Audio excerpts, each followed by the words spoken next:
Over the years, I've taught our next guest some things. Today, he's the teacher. Who is he? You'll meet him coming up next on Carolina People.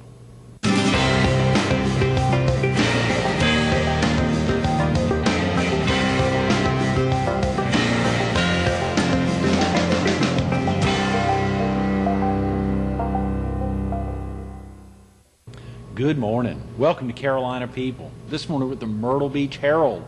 We're focused on the diary of Reuben Oscar Everett, and we're visiting with its transcriber, Luke Everett. Good morning, Luke. Good morning, Greg. Thanks so much for coming in. Sure. My This pleasure. is so exciting. It's like all the Everett boys in town. You know, Rob's sitting at home, Merle's only just hanging right. out. He is here. Of course, Dad will be here Dad. later with us this week on Wednesday and Thursday to talk about the legal profession. That's everybody. I think we've covered it. We just need to get Mom down here. Oh, yeah. It's kind of wild. At 3 years, you know, we're celebrating at the end of this month, early part of next month, 3 years of Carolina People to be going back. And, of course, later Gosh, in this I didn't know week. it was that long. Yeah, it's been 3 years. We kicked off the first week of filming. We were in Florence, the PD Area Council of the Boy Scouts. Had a whole crew up there. It was incredible. 15 guests that week. Wow. 15 guests from all over the PD and the Strand who came in there to highlight scouting, raising money for the Boy Scouts. And, of course, now, as we end the show after 3 years, you know, it's kind of exciting to end with you all. Well, I'm glad to be part of it. Later in the week, Hannah Davis, you know, is coming in to talk about Art Gallery Originals, which is very exciting. Of course, Tammy Eves will be with us tomorrow, so it's an exciting week. That's great. How's the diary been? There's been a lot going on. I with it. finished yesterday. You actually. finished just yesterday on Sunday. Yeah. Wow. I did a little editing. Yeah. Finished up. It was great. I'm very excited to be done with it. Really? After 11 months work. This was a Continuous. pretty lengthy diary. It kicked off in what year? 1915. January 1st, 1915. He started it on the first day of a year in That's 1915. right. He was just back from visiting his folks in Martin County, northeast corner of North Carolina. He returned to Durham and sat down and started writing. Wow, and of course you Yeah, made a movement like that I know, because you think now you as you transcribe, you've been typing everything. I've been typing everything. He hand wrote everything. Right. Barely, kind of illegibly. Kind of illegible writing. And of course, was it all in a big book or a series of books or small books or kind it of was chocked together? Paper, individual papers, which were sort of bound together with rope. With rope. Twine, and then later with ribbon. Okay. At the end. You were able to follow it, not necessarily there were staples or anything, No, but literally just by the dates. Yeah. How about Just flip through. if pages went from year to year, or I mean not from year to year, but from date to date? Were they numbered such that you made sure you were following, or you could kind of tell? You could usually sort of follow. He would use different colored pens, so if he was using one colored pen, Right. Or you could just follow his train of thought. Wow. In general, yeah.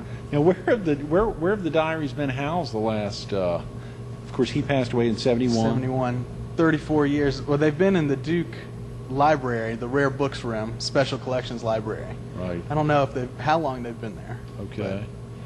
At least for a good long while. But they went from January 1st, 1915 until how long before his death in 71? Actually, they go 4 weeks after his death. His wife took over and wrote for 4 weeks after he passed away. Not in the first person, not from beyond the grave or anything, but yeah, she took over and wrote for another month, every Sunday, just like he did. Really? Yeah. Now, really? Like, what were those last 4 weeks like? Well, the first one, she told about the day that he died and how he passed away, and then about the funeral, and then about all the people who had written. No She way. said she had to write about 600 thank you cards to people Wow. who had come to the funeral or sent food. So it went from 1915 till after he died, actually. That's amazing. Yeah. How exciting. Now, have you thought about getting this in a form such that other folks could read it, Lou? I would love to do that eventually. Right now, it's probably the length of about 5 War and Pieces. Oh, my God. About you're kidding. 5,000 pages long. Of course, you So could, it needs to be edited yeah, a you could little cull bit. through some of that. Yeah. You say 5,000 pages? Yeah, 5,000 pages Of type, double space? of manuscript, like what a page in a book would be. Really? Yeah.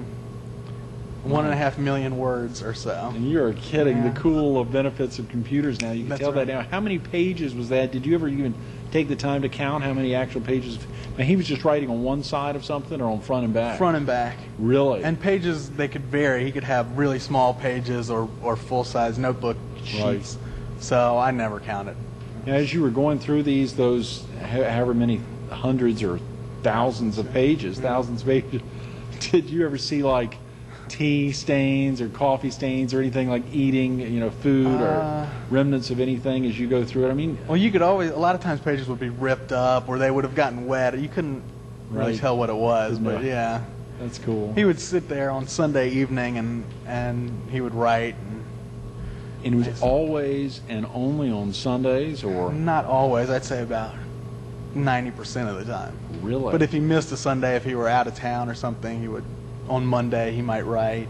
Every once in a while, he would write every day during the week, which I never appreciated very much. There's been more writing for me. And that was, and oftentimes, I guess, he was just writing every day. It was kind of, was it less of a summary and more like a lot of minutia even? Yeah, a lot of times it just got into detail, which I think maybe he would find interesting. A lot of times it was interesting to me also, but wow. Yeah, he would go through. Sometimes it got pretty detailed about what he did during the day. Yeah. Now, how did you get? Did you have a background in this? Did you study transcribing diaries or getting into history work? No, I guess the closest thing, I was an English major. Okay. Oh yeah, real quick for viewers who may not have, of course, may not have seen our dad when he was with us in April, and of course he'll be with us later this week. Are you originally from the area? I am originally from Durham. You're from Durham, North Carolina. Born in Durham, went to school, went to Duke, ventured all the way to Raleigh, about 20 miles away for a year or two. Right. And now I'm back in Durham. Now, you later got a master's in teaching at Chapel Hill. That's right. And you're matriculating back to Chapel Hill in about, 2 weeks? About 2 weeks. 2 weeks from today. That's right, yeah. Wow, on the right. 2 weeks from 29th, today. Yeah. You'll be starting your first year of law school. First year at UNC Chapel Hill Law School. Wow. What's prompted this, Luke? Well, I didn't think I was going to be teaching for about 30 or 40 more years. And my wife and I were both teachers, and Sherry and I, the thing we were most interested in together was probably the law. We had taught together. We'd taught a course together, so we loved to work together. Yeah. You and your wife, Sherry, had taught a course together? What was that? Well, it was a seminar-based course. She taught the social studies half, and I was the English half. And this was at a high school in the Triangle? It was in Cary, North Carolina. Okay. Called Green Hope High School, and we taught, and it was based. We did a lot of conversation type, Socratic seminar type learning. Wow, that sounds like a fancy word. Yeah, it is, huh? And were the students? Could they keep up? Were they on top of it? Oh yeah. Yeah. They were great students. It was a course they chose to take, and so they were always pretty self-motivated. Sure. Where did you meet your wife? When we were getting a master's in teaching. Oh, they were together, and she was there with you in Chapel Hill. That's right. Is she from the North Carolina? She is. She's from a little bit east of Raleigh, Johnson County. Oh, great. Yeah, sure. A lot of folks know Johnson County if they cruise up and down I-95. That's right. Probably going through that county. That's right. Right where the outlet malls are. And she's going to be attending law with you right. starting in 2 weeks. That's right. Wow. Along with my brother. Rob, who's sitting at home loafing this morning. That's right. Down in Merle's Inlet. Yeah. Looking out on the water. Yeah. You envy him. Like being here. Well, this is so exciting, no. when you think about getting involved in a project of this magnitude, which, a lot of folks think just transcribing a diary, what could that be? But you're going over 1915 to 1971, and again, 4 weeks beyond his death. Well, it took me about almost a full year, full-time. Well, almost full-time. Almost full-time. You had a couple of trips to Vegas in between, yeah. Took off a little bit. A little bit of time. January 1st, 1915 till May, it sounds like, of 1971. That's right. Yeah. What about over the course of that 55, 56 years, El? Some of the big things that stand out, if you had like a minute to talk about, and of course we'll break some of that down. I think to me the diary is most interesting, not from a legal standpoint or from a historical standpoint, but from a personal standpoint, just in terms of learning, seeing one person and seeing a whole life. Because you really do. I mean, he was 37, I think, when he started. Right. But you really see a person get married, have children, be successful in a career, and then start looking at his life in retrospect. I mean, he knew when he was 90 years old that he didn't have a long time left, so he would look back at his life, and that's what's most interesting to me, just the man, because you rarely see that. Even if he wasn't your grandfather. Yeah, even if he wasn't my grandfather, I think it would be fascinating. Right, right. That retrospective, and of course, were there ever, if you talk to folks who write a diary, oftentimes you'll hear folks say, well, yeah, I wrote a diary and then I burned it because I would never want anyone to know some of the things that I wrote about myself or that I put down in writing. Were there ever instances as you're transcribing you think, I wonder if he would want people to have read this? Oh, yeah, there are some things that he might not have wanted public. Especially some things before he was married. Before he was married, right. Yeah, right. He, just nothing particular. Stuff that guys would potentially get into in their 30s and 40s. Sure, yeah. 20s, 30s. Well, Right. 30s when he started writing, in retrospect. Yeah. He married at a much later date, I think, when he was 48. late 40s, 48, right, sure. So he had a little time to 47, yeah. bachelor it up. That's right. And of course, He did so do that. what was it that prompted him to begin writing a diary? I'm not 100% sure what possessed him, but he spent a week with his family, like I said, and then he came home and he started writing about his family. That's January 1st, 1915. And he's writing all about his family, and then I don't think there's any indication when he does that he's going to keep doing this for 55 years. And then he wrote the next week and the next week, and then it just sort of snowballed, I think. I don't think he had any intention to do it forever. Was he tight with his family? And how large was his family? You said they're from Martin County. Martin County. It was a large family. He was one of, when he started writing, he had 8 brothers and sisters. There were 9 children altogether, or there were potentially There more, were- but when he began. Right. There was at least one more sister who had passed away. So 10 children. Did you get the impression that was by the same parents? It was, yes. 10 children by the same parents. And then when he began writing, there were still Still 9. 9 living, so 8 brothers and sisters. He was were they all living in eastern North Carolina or throughout the Carolinas? Most of them were in eastern North Carolina. Did he seem to be pretty tight with them? He did, although he was kind of a cantankerous person, and so he could have a little problem sometimes with his brothers and Really? sisters, for that matter. Kind of an argumentative guy, but I think by the end of his life, every week, he would list all of his brothers and sisters who had passed away. Really? Every week, he would do it 2 or 3 times. He would just list them and talk about how much he missed them, and how much he loved his remaining brother and sister, 2 sisters and brother, how much he loved them, and how much he missed the ones who were gone. Wow. So I think that, although there were problems, I guess, like any family, I think in the long run, you'd say it was a great, close-knit family. Did he write like you assume he talked? Did he write formal English, or did he write kind of slang? No, he did write formal. There's no slang in the diaries at all. There's no. He writes in complete sentences almost exclusively. Really? Yeah. No. It just a lot of times it just sort of jumps off of the page. It's easy to read. It's as if you picked up a novel.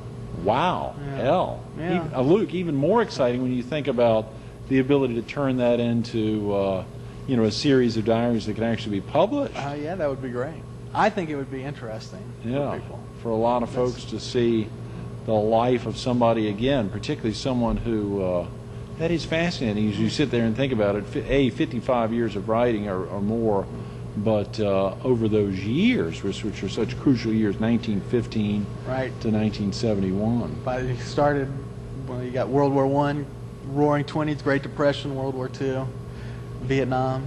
He covers it all. And he talks about he writes about it all. Yeah. I mean, he writes mostly about himself, but no one who lives during the 40s isn't affected by World War II. So. Right. He had also been an elected official. He was a member of the North Carolina legislature. Okay. What years did he serve? Could you gauge? Did he write much about that? He did. He was elected in 1921, 1923, and maybe again. So in the 20s, he served in the 20s. Right. But he knew everybody in North Carolina. He knew all the governors, all the senators. Wow. He knew everybody in North Carolina, and a lot of people nationwide too. He met numerous presidents. Is that right? Boy, I can't think right now. Go ahead, sir. FDR. Right. Richard Nixon. A Wow. lot in between. Harding, Coolidge. Yeah. Hoover. That's right. I think he talked Yeah, I about think Roosevelt, I did, and Roosevelt. Nixon, which is exciting. Yep. And I think that later in his life, there's a real exciting time with the Bennett Place and Hubert Humphrey. And I bet he wrote about that a good bit. Oh, he did. That was probably his. He would probably say that was his greatest achievement of his life, I think. Really? I think so, in terms of his public life. I think so. The Bennett Place, which is, he would consider that to be where the Civil War ended. Some people from Appomattox might disagree, Right, Virginia, right. but he never liked those people anyway. Yeah. Oh, he didn't. Yeah. Virginians, he thought, were a little bit snooty. Oh, really? He did, Oh, yeah. that's interesting. And he was also involved in something while he served as a legislator over in Raleigh. Wasn't involved in bringing a statue there or something? Did he write Yeah, about that at all? He did, and I didn't have the background, but apparently there was a statue from a famous Italian sculptor, Right. which was in Raleigh, and then it burned. It was in the Capitol. Canova or something? Canova is the name of the sculptor. And it burned down in the 1800s. And he was really involved with getting a reproduction of that made. And in 1961, about a month before he died, that the reproduction was brought and put in the rotunda in the state capitol. Really? In 1971? I'm a sorry, month before he died? 1971. You're kidding? Yeah, right, a month before A he died. reproduction was brought to Raleigh? Yeah, and he had started that in 1920. No way. Yeah, 41 years he had worked on that. I've heard Bill Creech talk about that, and of course, we think about present folks who are still living and active, and when you think about him possibly writing about them in the 50s, 60s, or Oh, yeah. even into the early 70s, Nick Galifianakis or Sure. Bill Creech or others, did he actually write about those folks? Oh, he did. He mentioned everybody, so many names that I knew from growing up, although I never met my grandfather. Right, He died 4 years before I was born, right. about 2 months after you were born. That's in April, about 2.5 months Two and a after I half was months, born. yeah. That's right. He writes about that. About my birth. About your birth. Wow, let's talk more about that. Yeah, That's he said no- that you were a good-looking baby. Oh, get down. But he Great. also had cataracts and glaucoma. Yeah, you need to be careful there. No, I'm just kidding. As you think about his changes, his primary changes over the course, other than his eyes deteriorating, the primary changes in his life over that 55-plus years, what were some of the big changes over his life? Well, when you first start in 1915, you first start reading it, it's kind of I'd say a man in turmoil. Really? I don't think he knew what he wanted to do. He was never satisfied with anything that he had done. Right. And by the time in the 60s and early 70s, he still wasn't 100% satisfied with his life, but I would... Wait, in the 60s and into right around the time of his death. Oh, yeah. He still... A lot of times he would say that he hadn't accomplished everything he could have, but he was proud of his wife, he was proud of his son, and he was a lot more content. So you just see that progression from a person in flux, I guess, to a settled guy who looked back at the end of his life and I think could say that he had done a lot to be proud of. Wow. Yeah, that's... Were there ever instances where were there other instances other than after his death that his wife filled in for him? Were there ever instances where he may have dictated or... The last year of his life. Oh, really? She wrote usually, but her sister also, Elizabeth, would write some. He would dictate to her, and his son, Really? our dad, he wrote a couple times. Wow. Does he ever talk about his daughter-in-law? He mentions her quite a bit, obviously. I think the wedding came as a little bit of a surprise to him. Really? Yeah, but I think he got used to it eventually over the course of those 5 years. He liked our mother personally. Good, yeah. He did. Well, he wasn't always 100% on board with the marriage, but personally he thought she was great. That's great. Yeah. That's great. Well, good. You always wonder about how, that would be a great example, wondering about how someone really feels about you. Yeah. Reading their diaries is probably one of the best ways to actually find out. Yeah, you can find. Well, there's nothing. It's completely uncensored, which I think is the. I mean, it's so rare that you actually see into somebody else's brain. Right. Especially someone as smart as he is. And how smart? When you say how smart as he is, now, did you see even the intelligence potentially changing over the years? Did he seem to get smarter, or did he just have an innate natural? Just a brilliant guy. Really? Oh yeah. What makes you say that? The way he writes, for one thing, his vocabulary was incredible. Of course, nowadays I think people's vocabulary might be a little slimmer than it was back then, but and the things that he accomplished, just as a lawyer, he accomplished so much. Yeah, talk about what were some of the exciting cases or otherwise that he was involved in that really stand out? Well, one of the things that he did, he was sort of a pioneer for a race, especially in Durham. He was the first white lawyer who represented African American client in Durham. Is that right? Mm-hmm. And I think in terms of being a leader in that way, that was.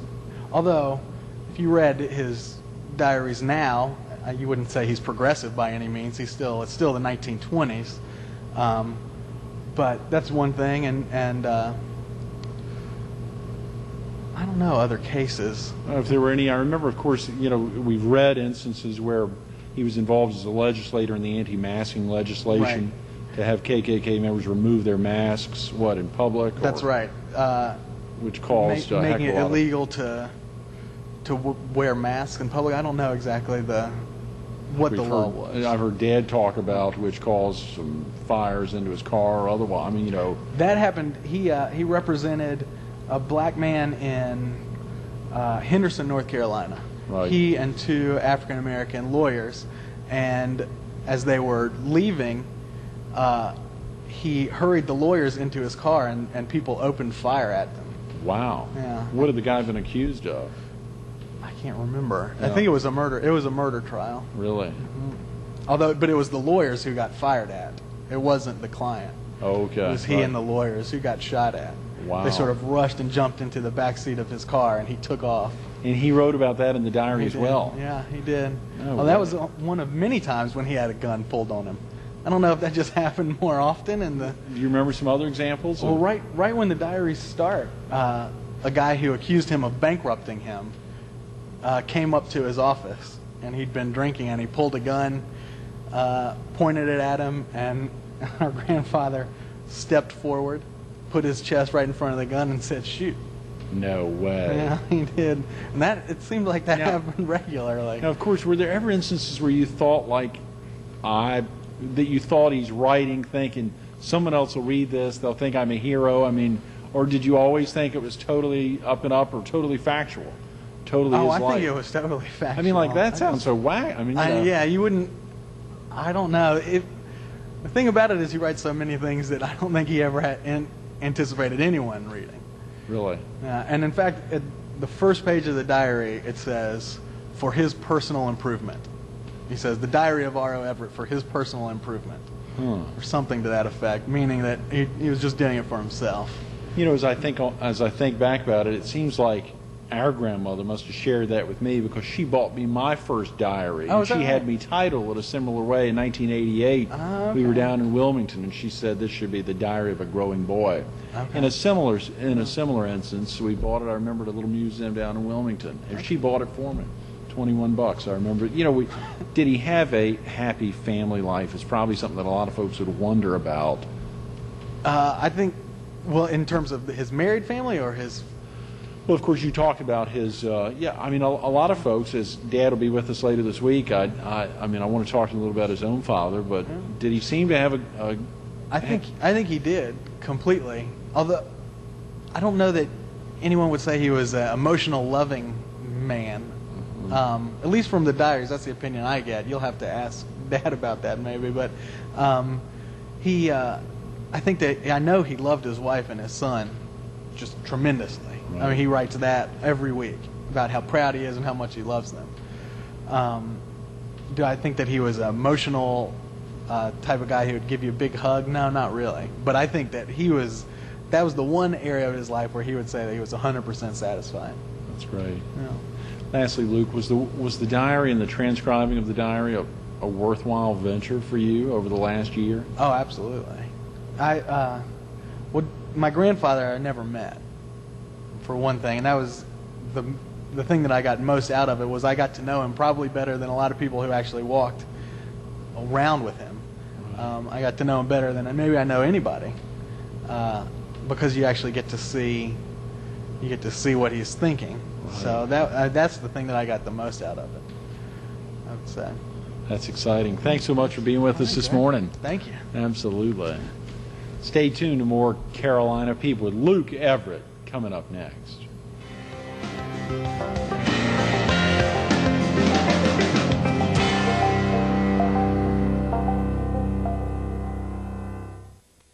The story begins right after the death of his parents, with his mother's deathbed injunction that he look after the girls. Of course, as a mid-30s-year-old guy, he probably could take that different ways. Do I watch my sisters and protect them, or do I get out there as a good bachelorette and work the scene? And, you know, it's fascinating in his mid-30s to think about that. January 1st, 1915, it was another 11 years or so before he got married and settled down, and, of course, set the stage for a fascinating growth, not only for his family's life, but the community around him. It's folks like Luke Everett and others who make a commitment. All the folks at the Perkins Library have been watching that, whoever helped keep the diaries together over so many years to keep them there, and now Luke and a number of folks being interested in passing that on. It's a fascinating family and a fascinating life over 56 years. At one point it'll be in a different print form, an exciting recognition of someone's life. Luke Everett, thanks for doing it.